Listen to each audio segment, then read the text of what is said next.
Assalamualaikum warahmatullahi wabarakatuh. Pada kesempatan kali ini, saya akan membahas salah satu materi dari mata kuliah verifikasi dan validasi perangkat lunak. Tapi, sebelum kita geser ke materinya, saya ada satu pertanyaan sederhana buat teman-teman semuanya. Teman-teman di sini ada nggak yang pernah lagi buka nih satu aplikasi, tiba-tiba aplikasinya tuh error, kayak misalkan foreclose atau salah satu fiturnya tuh ada yang nggak bisa digunain. Nah, itu tuh nggak melulu salah di codingnya teman-teman, tapi juga ada dari faktor penguji sistemnya.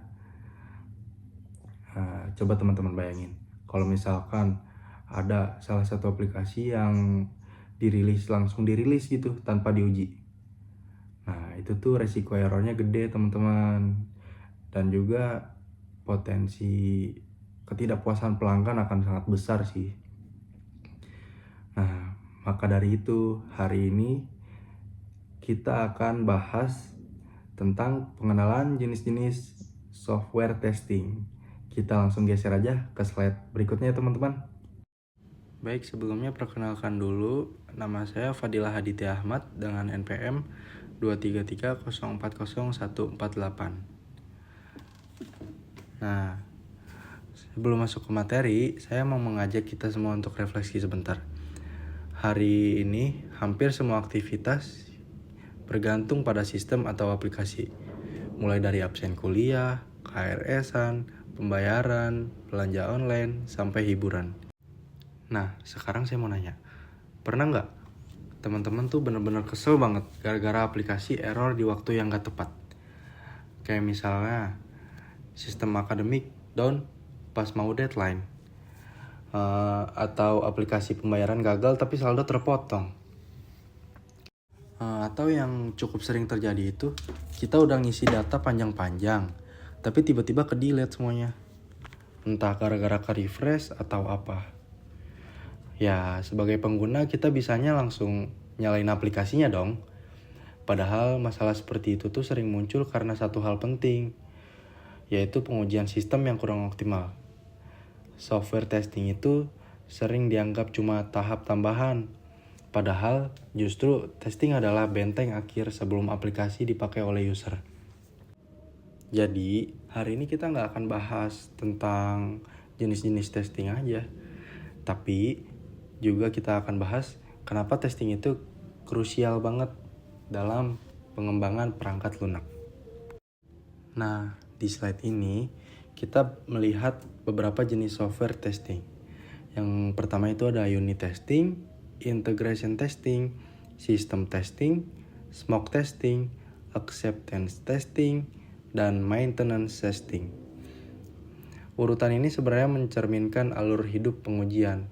Kalau saya analogikan ya, unit testing itu sebagai cek komponen kecil, integration testing itu sebagai cek sambungan, system testing itu sebagai cek keseluruhan, smoke testing itu sebagai cek cepat kelayakan, acceptance testing sebagai penilaian user, dan maintenance testing sebagai perawatan jangka panjang.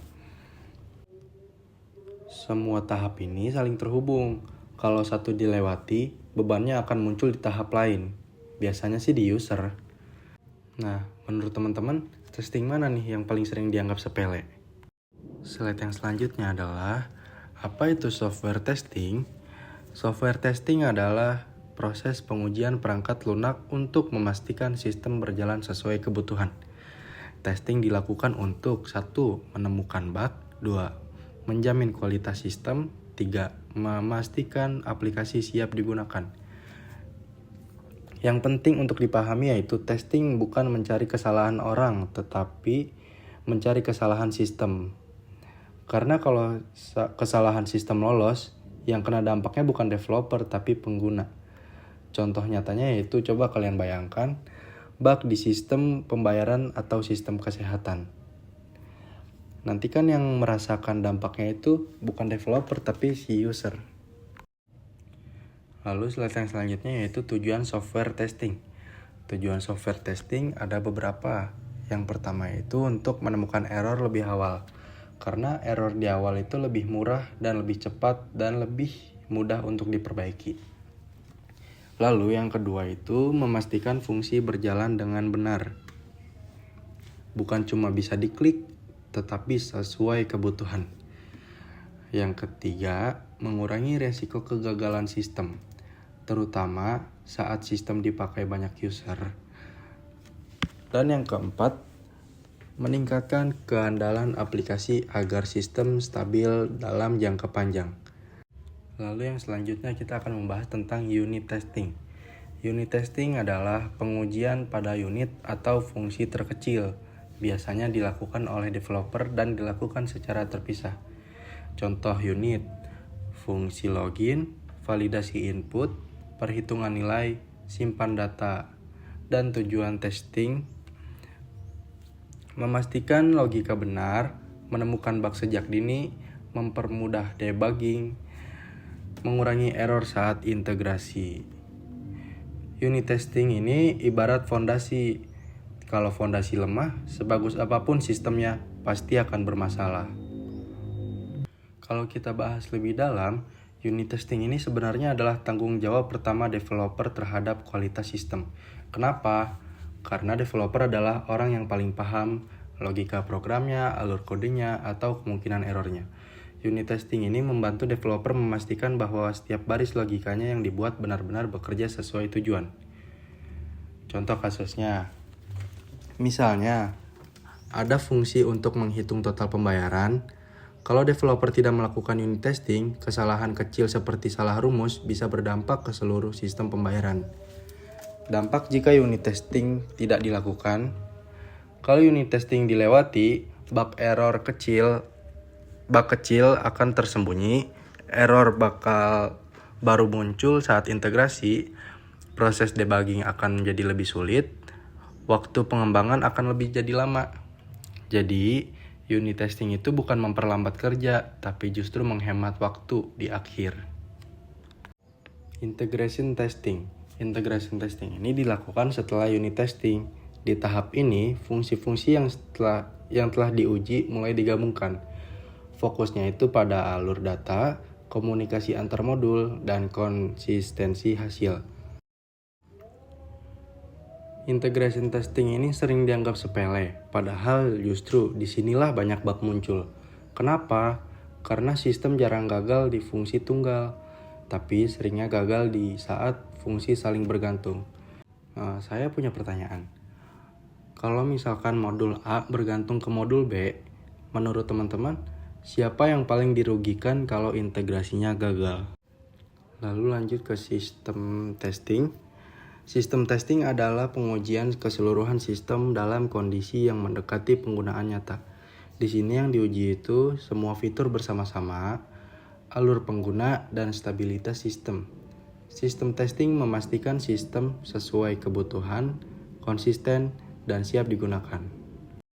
Sistem testing adalah tahap di mana sistem mulai diperlakukan sebagai produk utuh, bukan kumpulan modul. Di tahap ini, pengujian dilakukan dari sudut pandang user. Yang diuji di sistem testing antara lain, alur penggunaan, konsistensi fitur, respon sistem, dan kesesuaian dengan kebutuhan. Artinya, sistem tidak hanya diuji secara teknis, tetapi juga secara fungsional.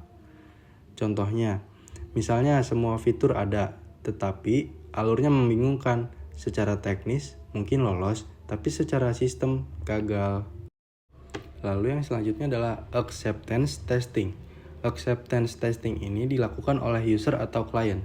Di tahap ini, user menilai apakah sistem sesuai kebutuhan, lalu apakah sistem nyaman digunakan, dan apakah layak dirilis. Acceptance testing ini adalah keputusan akhir di mana sistem diterima atau tidak. Dan juga acceptance testing ini adalah tahap di mana kontrol berpindah dari developer ke user. Disinilah realitas sering muncul. Fokus acceptance testing ini, user tidak peduli kode rapi atau tidak, algoritma rumit atau tidak, tapi yang user pedulikan itu sesuai kebutuhan, mudah digunakan, dan membantu pekerjaan mereka. Contohnya gini, fitur bisa jadi berjalan sempurna, tapi tidak sesuai ekspektasi user. Secara teknis emang benar, tapi secara kebutuhan salah. Sekarang kita masuk ke bagian terakhir, yaitu maintenance testing. Walau diletakkan di akhir, justru maintenance testing ini yang paling panjang umurnya dalam sebuah sistem. Saya mau tanya dulu nih ke teman-teman, menurut kalian, kapan sebuah aplikasi selesai dibuat? Pasti banyak dari kalian yang menjawab saat aplikasi dirilis.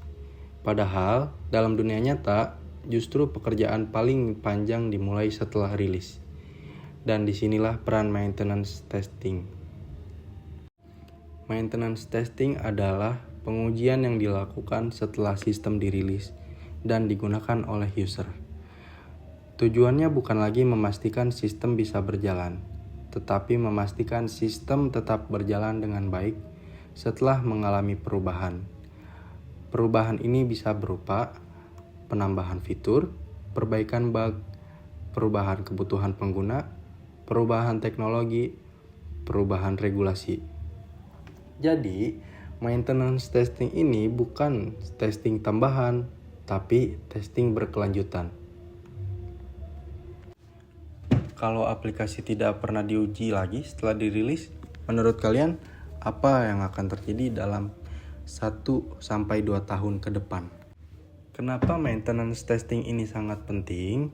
Maintenance testing penting karena software tidak hidup di ruang hampa. Lingkungan selalu berubah, user bertambah, data bertambah, kebutuhan berubah, dan sistem lain ikut berubah. Tanpa maintenance testing, bug lama bisa muncul lagi, fitur lama bisa rusak, dan sistem menjadi tidak stabil. Banyak sistem gagal bukan karena jelek di awal, tapi karena banyak tidak dirawat dengan baik. Contoh nyatanya yaitu aplikasi besar seperti e-commerce atau mobile banking tidak pernah berhenti testing, karena setiap perubahan kecil bisa berdampak besar. Kapan maintenance testing dilakukan? Maintenance testing dilakukan setiap kali ada perubahan setelah rilis. Misalnya, update fitur, bug fixing, perubahan regulasi, update sistem atau server, penyesuaian kebutuhan. Artinya, maintenance testing tidak terjadwal satu kali, tapi dilakukan berulang kali sepanjang umur sistem. Maintenance testing kalau diabaikan ada resikonya loh. Ini dia resiko jika maintenance testing diabaikan. Jika maintenance testing tidak dilakukan, bug lama akan muncul kembali, kepercayaan user menurun, biaya perbaikan membengkak, sistem menjadi sulit dikembangkan. Banyak sistem akhirnya ditinggalkan bukan karena tidak berguna, tapi karena terlalu sering bermasalah. Oh ya guys, pernah nggak kalian uninstall aplikasi karena terlalu banyak bug? Saya punya contoh kasus maintenance testing. Misalnya, sebuah aplikasi kampus awalnya berjalan normal, lalu ditambah fitur baru, setelah update, fitur lama error. Tanpa maintenance testing, masalah ini baru diketahui saat digunakan mahasiswa. Dengan maintenance testing, error bisa dideteksi lebih awal, sistem tetap stabil, dan user tidak terganggu. Maintenance testing dalam dunia industri. Dalam dunia industri, maintenance testing adalah biaya wajib. Perusahaan lebih memilih biaya testing rutin daripada biaya kerugian akibat sistem gagal. Jadi, walaupun maintenance testing sering diletakkan di akhir, sebenarnya inilah fase terpanjang dan paling krusial. Software yang baik bukan hanya yang bisa dirilis, tetapi yang bisa digunakan dengan baik terus-menerus. Itulah peran utama dari maintenance testing. Baik, sebagai kesimpulan, software testing adalah proses terpenting yang tidak bisa dilewatkan. Setiap jenis testing punya peran sendiri, saling melengkapi, dan menjaga kualitas sistem. Tanpa testing, resiko kegagalan sistem sangat besar. Nah, setelah sekitar 15 menit kita membahas tentang testing, menurut kalian, testing itu opsional atau wajib ya? Baik, mungkin cukup sekian presentasi dari saya. Kurang lebihnya mohon maaf. Wassalamualaikum warahmatullahi wabarakatuh.